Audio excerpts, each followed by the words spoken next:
Hi friends, welcome to Telugu defence news. Russia Ukraine war నుండి ఒక important update వచ్చింది.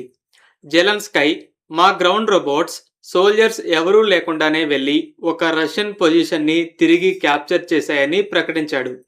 Just ground robots FPV drones వెళ్ళి Russian సోల్జర్స్తో fight చేశాయి. ఈ రోబోట్స్తో ఫైట్ చేయలేక వాళ్ళు సరెండర్ అయ్యారని క్లెయిమ్ చేశాడు. ఏ యుద్ధంలో అయినా సరే డ్రోన్స్, హెలికాప్టర్స్, ఎయిర్క్రాఫ్ట్ ద్వారా శత్రువుని బాగా దూరంలో ఉండగానే గుర్తించి దూరం నుండే దాడి చేయొచ్చు. శత్రువు డిఫెన్స్ని బలహీనపరచొచ్చు. కానీ ల్యాండ్ని క్యాప్చర్ చేయాలంటే ఫైనల్ స్టెప్లో ఎవరో ఒకరు ముందుకు వెళ్ళి ల్యాండ్ని కంట్రోల్లోకి తీసుకోవాలి. ఇంతకాలం ఈ పని సోల్జర్స్ మాత్రమే చేశారు. అలాగే ఇది చాలా డేంజరస్ కూడా. ఇప్పుడు యుక్రెయిన్ చేసిన ఆపరేషన్లో టార్గెట్ ఒక రష్యన్ ట్రెంచ్ పొజిషన్. ట్రెంచెస్ అంటే ఏం లేదు, సోల్జర్స్ తమ కంట్రోల్లో ఉన్న ల్యాండ్లో కాలువలు తవ్వి అందులో ఉంటారు. దగ్గరలో బాంబ్స్ పేలినా కూడా ప్రొటెక్షన్ ఉంటుంది. శత్రువులు ఫైటింగ్కి వచ్చినప్పుడు కవర్గా ఉంటాయి. ఈ ట్రెంచ్ ఫైటింగ్లోనే ఎక్కువ శాతం ప్రాణ నష్టం అనేది జరుగుతుంటుంది. డిఫెండ్ చేసుకునే వాళ్ళకి అడ్వాంటేజ్ అవుతుంది, ఆక్రమించుకోవడానికి వచ్చే వాళ్ళకి బిగ్గెస్ట్ థ్రెట్ అవుతుంది. రష్యా యుక్రెయిన్లు ఆల్రెడీ ఈ ట్రెంచ్ ఫైటింగ్లో క్యాప్చర్ చేయడానికి వెళ్లే సోల్జర్స్కి ఎఫ్పివి డ్రోన్స్తో సేఫ్టీని క్రియేట్ చేశాయి. ఈ ఫస్ట్ పర్సన్ వ్యూ డ్రోన్స్ వెళ్ళి ట్రెంచ్ పొజిషన్స్, బంకర్స్ లాంటి వాటి మీద అటాక్ చేసి డిఫెండర్స్ని బాగా వీక్ చేసిన తర్వాత సోల్జర్స్ వెళ్తున్నారు. అయితే ఇప్పుడు యుక్రెయిన్ ఇక్కడే స్ట్రాటజీని మార్చింది. ఇంతకుముందు ఎఫ్పివి డ్రోన్స్ ఆట మొదలు పెడితే ఫినిషింగ్ టచ్ మాత్రానికి సోల్జర్సే ఇచ్చేవారు. ఇప్పుడు ఎఫ్పివి అటాక్ తర్వాత గ్రౌండ్ రోబోట్స్ని పంపింది. వీటికి కెమెరాస్, గన్స్ ఉంటాయి. సోల్జర్స్ లేకుండా వెళ్ళి రష్యన్ సోల్జర్స్ మీద ఫైరింగ్ మొదలుపెట్టాయి. యుక్రెయిన్ అయితే ఈ ఫైటింగ్లో రష్యన్ సోల్జర్స్ ఫైట్ చేసిన వేస్ట్ అని లొంగిపోయారని క్లెయిమ్ చేస్తుంది. ఈ గ్రౌండ్ రోబోట్స్ని ఆల్రెడీ చాలా కాలం నుండే రష్యా, యుక్రెయిన్లు వాడుతున్నాయి. కానీ దాడి చేయడానికి కాదు, లాజిస్టిక్స్, రెక్కీ మిషన్స్లో.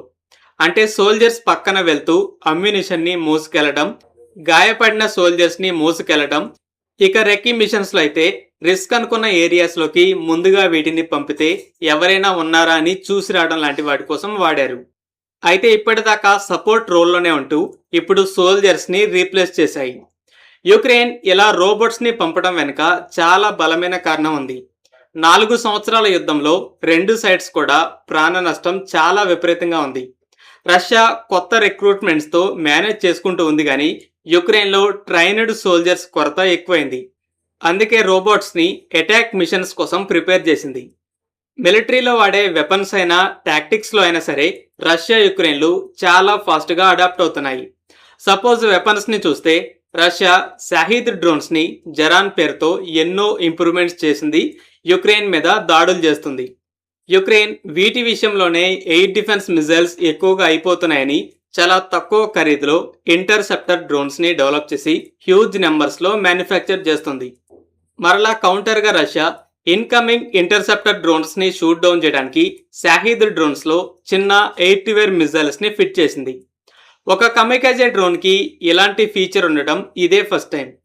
ఇలా 2 దేశాలు ఒక టాక్టిక్ని కానీ వెపన్ని కానీ వార్లో టెస్ట్ చేయటం, రిజల్ట్ని చెక్ చేసుకొని వెంటనే మార్పులు చేస్తూ ఫాస్ట్గా అడాప్ట్ అవుతున్నాయి.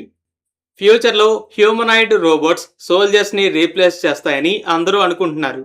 అయితే ఆల్రెడీ యుక్రెయిన్ ఈ మిషన్లో గ్రౌండ్ వెహికల్ రోబోట్స్తో సోల్జర్స్ని రీప్లేస్ చేసింది. సక్సెస్ అయింది కాబట్టి వీటి వాడకాన్ని పెంచుతుంది.